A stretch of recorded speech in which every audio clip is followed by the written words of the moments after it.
Hello everyone, welcome to CSB IAS Academy. I am RS Reddy. Ministry of civil aviation and directorate general of civil aviation Garud అనే ఒక web పోర్టల్ని launch చేశాయి.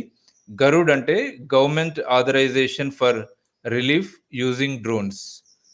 ఈ web పోర్టల్ని ఇప్పుడు ఎందుకు లాంచ్ చేశారు అంటే గవర్నమెంట్ ఏజెన్సీస్ ఉంటాయి కదా, కోవిడ్-19 రిలీఫ్ చర్యల్లో ఇవి పాల్గొంటున్నాయి. సో ఆ టైంలో డ్రోన్స్ వాడడానికి, అంటే డ్రోన్స్ని మనం ఇంకా చెప్పాలంటే remotely piloted air craft systems అంటాము, ఆర్పిఎస్. ఇవి వాడడానికి సివిల్ ఏవియేషన్ అనుమతి తీసుకోవాల్సి ఉంటుంది.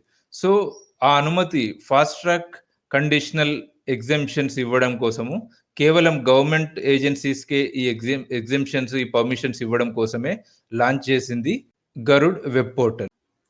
కోవిడ్-19 రిలేటెడ్ రిలీఫ్ మెజర్స్కి సంబంధించి ఈ డ్రోన్ని గవర్నమెంట్ ఏజెన్సీస్ కూడా చాలా లిమిటెడ్ పర్పస్లో వాడాలి. అవేంటి అంటే aerial surveillance and aerial photography and public announcements. వీటి కోసం మాత్రమే గవర్నమెంట్ వీటిని యూజ్ చేయాల్సి ఉంటుంది. కోవిడ్-19 రిలేటెడ్ రిలీఫ్ మెజర్స్లోనైనా మరే పర్పస్లో డ్రోన్ని వాడాలన్నా మళ్ళీ ఒకసారి మినిస్ట్రీ ఆఫ్ సివిల్ ఏవియేషన్ నుంచి and directorate general of civil aviation నుంచి వేరే పర్మిషన్స్ తీసుకోవాల్సి ఉంటుంది. Thank you. Thanks for watching this video.